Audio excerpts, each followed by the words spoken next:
Hi parents, in this video I'm going to be talking about how to have the conversation with your spouse on pulling your kids out of public or private school.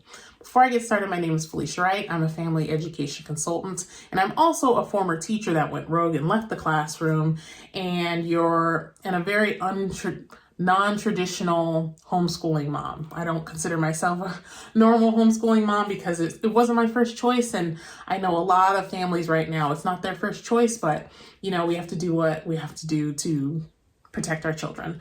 So let's get started. So if you are thinking about pulling your kids out and you need to get your spouse on board, let's go over a couple of things that you can do to get them on board. So when you have this conversation with your spouse, talk to them about the why you want to do it. That's the first step. You need to tell them why. It's like, well, so this is an example. I want to pull our kids out because the public school system is no longer serving our child or children. I feel that they're in school all day working, and then they give them homework, so there's more work and it's just too much for children.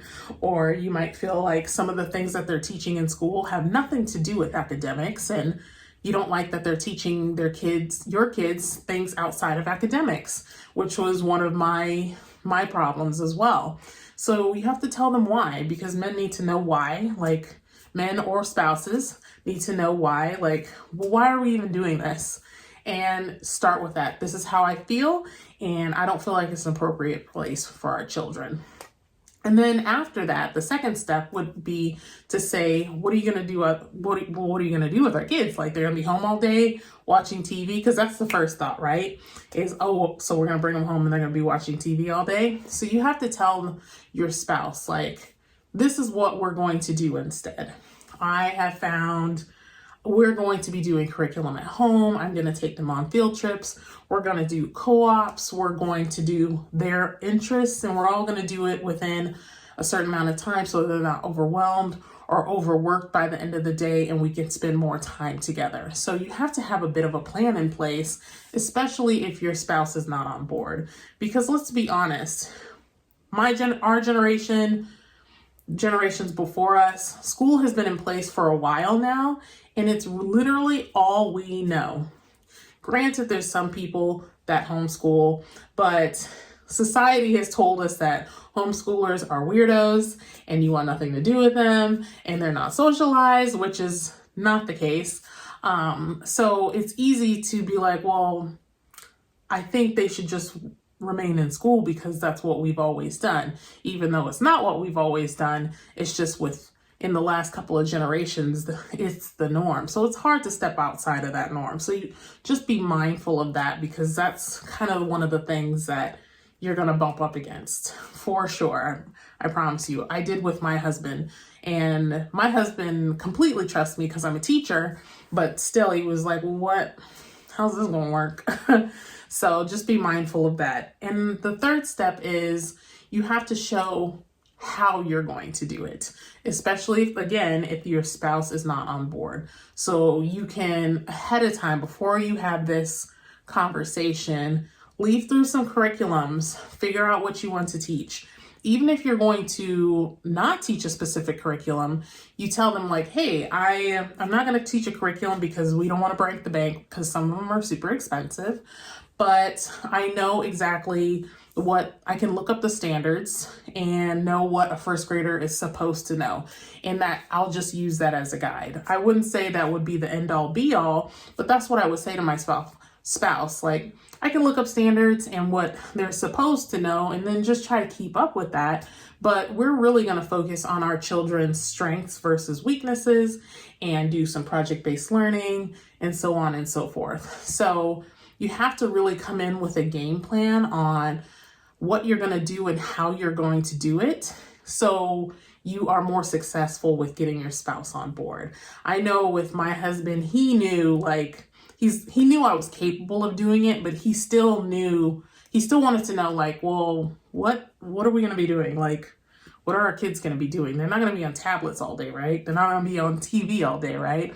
And they're not. And we have created our own system. And that's the beauty of homeschooling and bringing your kids home. Like, you can create your own system. And I've said in previous videos that our children actually go to a tutor for part of the day. So they work with me on some passion projects at home, but they also go to a tutor. So, and this is something that we've created as a family. So you can create whatever you want as a family. Don't think that it's this sit down, like you're recreating school. Like you sit down, you do work, we do some reading, some writing, some math, like it's whatever you want to do. Just make sure they're learning, and learning happens everywhere. So I want to go over some examples of some pushback that you might get, and a conversation I recently had. So a conversation I recently had with a mom. She wanted to pull her kids out, but her concern and her husband's concern was that their daughter was thriving, and she was in 4th grade. And she's like, our daughter's thriving. She's doing so well academically. I'm afraid she's going to fall behind. And I understand that's a valid concern.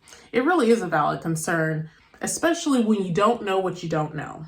So to that, I told her, I was like, well, here, I actually taught 4th grade, and I am certified K through 8. And you have to realize in any given classroom, there's anywhere from like 23 to, when I taught 4th grade, I had 35 kids. And we have to move at a specific pace. So I had to move at a specific pace of the middle of the ground kids. So we have our high kids, we have our middle kids, and then the low kids. I could not move at the high kids pace, because if I moved at their pace, everybody else would get left behind. We would just be moving and they all get left behind, because these kids probably have some questions. These kids are probably behind. So if I moved at their pace, then they'd all fall off and just fall behind, and we'd just take off. So it's a delicate balance as a teacher, moving at the middle of the lane pace and keeping the lower ones to keep up. And then high kids they can keep up easily, but they're bored out of their minds. Just telling you, they're bored. So when this mom was like, I'm afraid she's going to fall behind, I told her, I was like, if she's advanced, she probably is bored at school, because everything that you're doing in the middle of the lane is so super easy. And that if you take her out of school, you can move at her pace, which is probably a way faster pace than the actual class. The actual class is trying to keep everybody in line and together. And if your child's advanced, more than likely they're bored and can probably move faster. So by keeping her in school, you're probably slowing her down. And this mom was like, I didn't even think about that. And rightfully so. Like, I only know this because I've been in the classroom and I've seen it. So, so think about some things like that. That's one barrier. And even if if there was another parent and the kid wasn't one of the high ones, they were one of the low ones, and the complaint was, well, they're already struggling. I don't want to take them out and have them struggle more. So the lower kids, the ones that are struggling, it would be a better thing to pull them out, because we're going at the middle of the lane, right? And when we have our kids that are struggling and might need some more time with certain concepts, as a teacher, I can't slow down that much, because then we won't get through all the content for the entire year. And trust me, this is a thing, and administrators watch it if you are moving too slow. So if you're moving too slow, so you don't leave these ones behind, teachers get in trouble. So as a teacher, I'm literally pulling the kids that are struggling, like, come on, you got to get this, come on, because we can't stop. So if the argument is, if my child's struggling, don't pull them out of school, I can guarantee if you pull them out of school and slow down and focus on those concepts that they're struggling with, they'll do better in the long run. Because I promise you, we do our best as teachers, we really do. But we have a lot of pressure from the school district, from administrators, to keep going no matter what. So I have to keep the high kids entertained, The middle, the ground kids tend to do pretty well because we're moving right on pace for their pace. And then the lower ones, we're just pulling them along like, come on, we can't stop. We can't stop. So that's two different ways of thinking about it. And I'm sure there's other barriers that some spouses will have complaints about. Leave those in the comments below and I'll try to help you out as much as I can. But those are two examples of some reasons why parents might not want to pull their kids, or your spouse might not want to pull your kids. So I hope that was helpful. Let me know in the comments below, are you talking to your spouse about taking out your kids and how that conversation is going? I hope that was helpful for you. If it was, please like this video, subscribe, and share it with any friends that might need it.